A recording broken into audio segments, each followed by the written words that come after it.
అండి, అందరికీ నమస్కారము. ఈ రోజే భీష్మాష్టమి.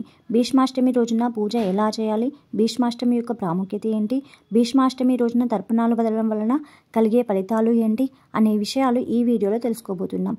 ఈ వీడియోలోకి వెళ్లే ముందు ఈ ఛానల్ని ఇంతవరకు సబ్స్క్రైబ్ చేయని వాళ్ళు సబ్స్క్రైబ్ చేసి సపోర్ట్ చేయగలరు. భీష్మాష్టమి రోజున తర్పణాలు వదిలి ఉపవాసం ఉండడం వలన పితృదోషం తొలగిపోతుందని చెబుతారు.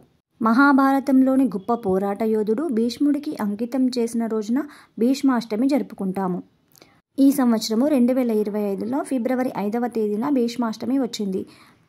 అష్టమి తిథి సమయం వచ్చేసి ఫిబ్రవరి 5 తెల్లవారుజామున 2:31 నుండి మరునాడు ఫిబ్రవరి 6వ తేదీ తెల్లవారుజామున 12:36 వరకు ఉంటుంది.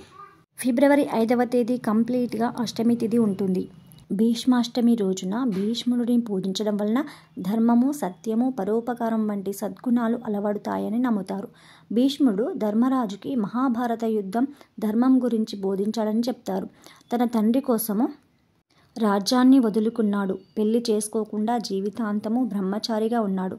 తన మరణాన్ని తానే నిర్ణయించుకోగల వరం పొందాడు. ఉత్తరాయణ పుణ్యకాలంలో మరణించాలని, ఉత్తరాయణ పుణ్యకాలం వచ్చేంత వరకు అంపశయ్య పైన జీవించి ఉండి ఉత్తరాయణం వచ్చిన తర్వాత మరణించాడు. ఇలా స్వయంవరం వల్ల మరణించడం వలన మోక్షం పొందుతారని నమ్ముతారు. ఈ రోజున ఉపవాసం ఉండడం వలన మంచి ఫలితాలు లభిస్తాయని చెబుతారు. స్నానం చేసి పూజ గదిలో దీపం వెలిగించి భీష్ముడికి పూజ చేస్తారు. ఈరోజు తర్పణం సమర్పించడం ఒక ఆచారం. నల్ల నువ్వులు, నీళ్లు, పూలతో తర్పణం వదులుతారు. భీష్మాష్టమి రోజున చేసే దానానికి ఎంతో ప్రాధాన్యత ఉంటుంది. పితృదేవతలని తలుచుకొని బియ్యము, పప్పు, వస్త్రాలు, డబ్బు వంటివి వాటిని అవసరం ఉన్న వారికి దానం చేసినచో మంచి ఫలితాలు లభిస్తాయని చెబుతారు. అంతేకాక ఇలా తర్పణాలు వదలడం వలన భీష్మ పితామహుడితో పాటు తమ పూర్వీకులకి కూడా మోక్షం లభిస్తుందని చెబుతారు. పవిత్ర నదిలో స్నానం ఆచరించిన తర్వాత ఈ తర్పణాలు వదలాలి. భీష్మాష్టమి రోజున పూజ చేయడం వలన విధేయత కలిగిన మంచి సంతానం కూడా పొందుతారు. పితృదోషం నుంచి విముక్తి లభిస్తుంది. అదృష్టం మనకు అండగా నిలుస్తుంది. సనాతన హిందూ ధర్మంలో ఈ రోజుకి ఎంతో ప్రాధాన్యత ఉంది. దీన్ని పవిత్రమైన రోజుగా భావిస్తారు. భీష్మాష్టమి రోజు ఉపవాసం ఉండి పూజ చేయడం వలన మంచి బుద్ధి, నిజాయితీ కలిగిన బిడ్డలు జన్మిస్తారని విశ్వాసం. పుణ్యము, శాంతి కలిగించే ఈ రోజున తర్పణాలు వదిలినట్లయితే భీష్ముడి యొక్క ఆశీస్సులు కూడా లభిస్తాయని చెబుతారు. ఈ రోజున ప్రతి ఒక్కరూ భీష్మునికి తర్పణం విడవాలని స్మృతి కౌస్తుభం తెలుపుతుంది. భీష్ముడు బ్రహ్మచారి కనుక ఆయనకు సంతానం లేదు. కాబట్టి భీష్ముడిని మన పితృదేవతగా భావించి భీష్మాష్టమి రోజున భీష్మునికి తిలాంజలి సమర్పించే వారికి సంతాన ప్రాప్తి కలుగుతుందని నమ్మకం.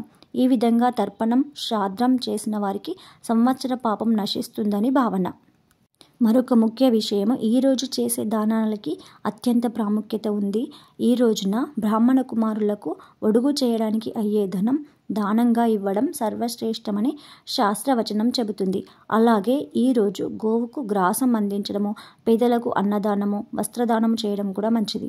బ్రాహ్మణులకు ఛత్రదానము, పాదరక్షలు, వస్త్రదానం చేయడం వలన పితృదేవతలు సంతోషిస్తారని విశ్వాసం. సర్వేజన సుఖినో భవంతు. ఇదండి ఈరోజు వీడియో. ఈ వీడియో కనుక నచ్చినట్లయితే జై శ్రీరామ్ అని కామెంట్ చేయండి. నచ్చితే లైక్ చేయండి, నచ్చకపోతే డిస్లైక్ చేయండి. సబ్స్క్రైబ్ చేయడం మర్చిపోకండి. Thank you.